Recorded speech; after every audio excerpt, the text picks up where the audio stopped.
Here we are, November the 16th, I think it is. Uh, hadn't been on in a few days. Sorry about that. Figuring out this, trying to do this every day might not work for me. Seem to always have something going on, and I'm sorry about that. But the last video we talked about really having some respect and things like that, and trying to be a respectful person. And I'd mentioned, you know, off and on about respectability and teaching to serve, and that's really what I want to talk to you about for a few moments today. Is you know, are we teaching our children to serve our communities, to serve our families, to serve our neighbors, our friends? To be a servant in this life that we live in. So many times we use the word servant, and everybody starts thinking that we're enslaved to something, and that's not always the case. We should serve because we choose to, whether it's service to our families, say if you're helping your parents or your grandparents do something, or aunts, uncles, cousins, whoever it is that might need some help, to give them a service, whether it's, cutting their yard, or, there's a bad storm and you go by and you pick up limbs for them, or whatever it is, to be a servant and to be able to serve peacefully and honorably. Or whether it be our neighbors, maybe you've got a neighbor that needs help, mending fences, or carrying groceries in, or whatever it is, just to be a servant, to be that person that's got that heart to help and to serve. Well, here's the thing: is if you have kids, you already know when they're little, and you're like, okay, you've made that mess. I need you to pick it up, and they're not going to pick it up. They're going to fight with you about it, and you're gonna spend 2 hours arguing with them when they could have had it picked up in 2 seconds, and they don't understand that fact yet. You teach them to do things, and that's how it is when it comes to serving. We teach them to serve, and after a while, that teaching is no longer something that's a necessity. It's something they just do. That they learn it and they do it. We all want our communities to be better, and I don't care, where you live. I don't care if you're in an urban area. I don't care if you're in, the major cities of America, or throughout the world. It doesn't matter. We all want our cities and towns to be better. That happens because we serve. That happens because we do things to make them better. We do things to help the people of our communities, regardless of what that help may be, whether it's, passing out food or blankets to the homeless, or whether it's, helping your local community center to do an outreach program, or helping people of the community that they can't necessarily take care of their homes. So you get some friends together and you go over there and you power wash their house and clean their windows, cut their yard, make it look nice for them. It takes, one day of the week, if that. A lot of times it just takes a few hours to do something that really impacts people. And that's what it means to serve, to get your name out there and to be of that good accord. Are we teaching our children that, our boys and our girls? You want your men to be better, and I know I do. I want my boys to be outstanding men. Um, I've tried very hard to teach them to serve, especially my oldest. My youngest is still a little too small to understand a bunch of that nature and those nuances of it. But my older son, he understands what it is to serve and to help other people. Now, a lot of times I can't get him to help me for anything, but he'll go out of his way to help a grandparent, or one of my grandparents, which would be his great grandparents, or a neighbor, or friends, or people he comes in contact with, or strangers even. And that's good. That's what I've tried to show him, is to be that helpful person, to serve no matter what, and to be of service to other people, and to esteem others better than ourselves, and try to put them first, and to build that relationship. This generation that we live in now, where we don't know our neighbors and most people are unwilling to help other people, we'll walk by people, that are in severe need with no thought or concern. I mean, for some of us, it may hit our conscience for a brief moment, and then we shrug it off and just keep going. We need to fix these problems. This is not a generational issue. It's a society issue. It's something that we have been training ourselves to ignore everything around us. and to worry only about ourselves and to worry only about what we have and to covet our neighbor and what they have. I'm not trying to keep up with anybody. I don't care what my neighbors have. I don't care what the Joneses down the street have. That makes no difference to me one way or another. You got a $1 billion house and 10,000 cars. Congratulations, good for you. I don't care. It affects me not at all. But what does affect me is my ability to help other people. If you have all those things, then you're probably not in need of what I can offer you. Now, I may be able to talk to you and try to help you see some situations in life that you're unaware of because of your standing. But the people that need my help, they're not living in $1 billion houses. They don't have millions of dollars. They're not driving 15 different cars. They're not going out to eat 10 times a week. Those things don't happen. And we have to understand those things, what it means to serve and what it means to be of service. And we have to teach our children what it means to be of service, to help other people, to help an older person in and out of a car, or in and out of a store, or in and out of a house, to be there and to be that shoulder for somebody to lean against because they have a problem walking. The fact that we live in an age now where people don't want to help and be of assistance, they're like, oh, well, they're going to call me out, and they're going to this and this and this. Let them call you out. Who cares? You will always know the truth, and if they want to spin that truth for their gain or their malevolence or whatever, let them. Does it really matter? You know the truth. You know what you was doing. You knew why you were helping them.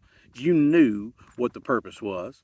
And as long as you're purpose driven and you know your purpose, you know your goals, you know your heart, you know what you are, then that's what you'll teach your children, and they'll know what they are.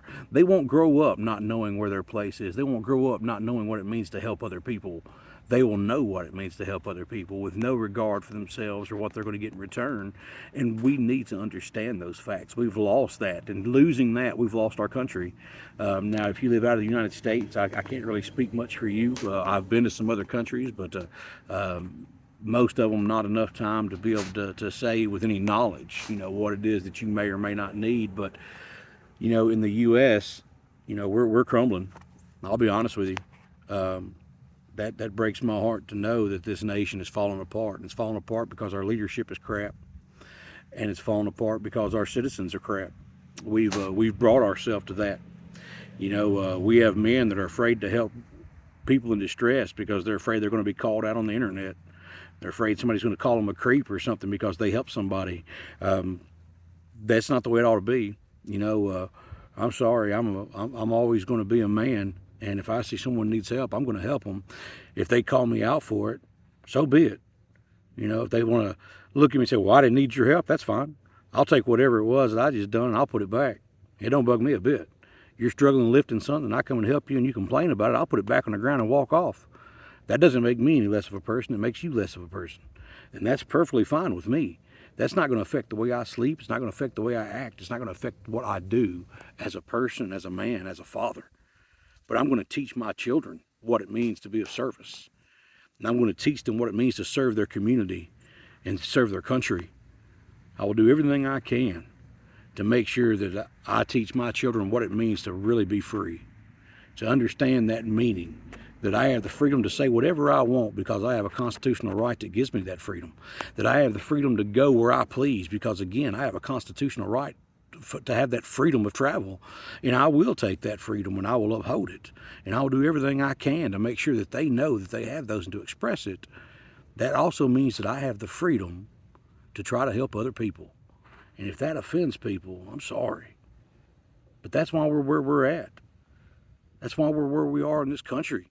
Nobody wants to help each other. We still have homelessness out of control.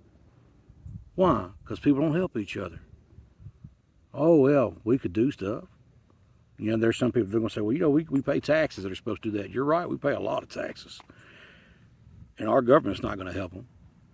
If you don't realize it now, you better figure it out. Our government's not here to help us. Our founding fathers wanted our government to be very small and minimal in our life. And now our government wants control of everything. Until we as citizens stand up and take it back, that's what they're going to continue to do. And as long as we're unwilling to teach our children to serve the better good and to serve the people around them, we're never going to take anything back.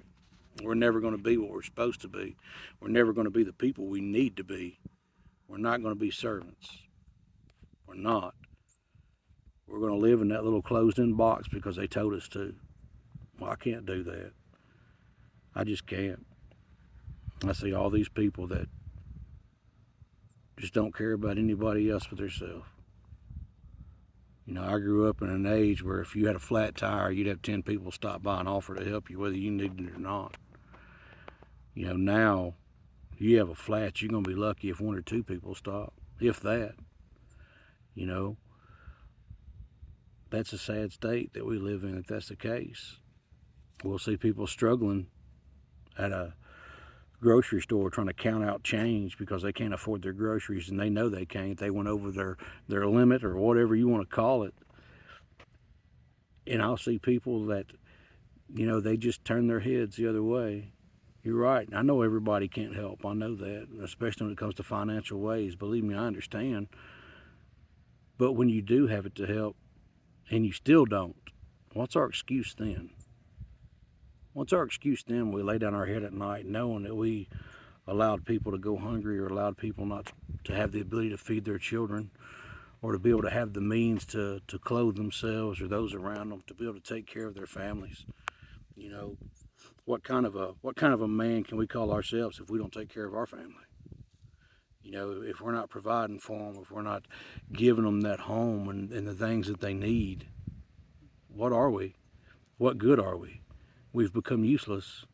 Oh, we've become nothing, really, because we have no purpose. Any man that does not realize the value of his family has lost every sense of honor and value in his life. Our family that we have should be one of the greatest things that we ever build. The relationship that we have with our wives and our children should come before everything else. And when it doesn't, we get to the generation that we are now. And that's where we are. We've broken our homes, and in turn that broke our communities, it broke our states, it broke our nation, and it will continue to do so until men change it. We built this country. We can rebuild it. We can build it back up, and we can make it what it needs to be. Not according to a politician, not according to people that have no idea what it means to live a day-to-day life, but good, hard-working Americans. Blue and white collar, doesn't matter. We can do it. Friends, I want you to think about that. Are we teaching our children to serve? And if we're not, why aren't we? Are we serving our communities ourselves? And if we're not, our kids never will if we don't. Friends, I hope that goes with you and put some thought into it. I know I have been, and I probably will continue to do so. As always, friends, I'm O Red. Until next time, I'll see you then.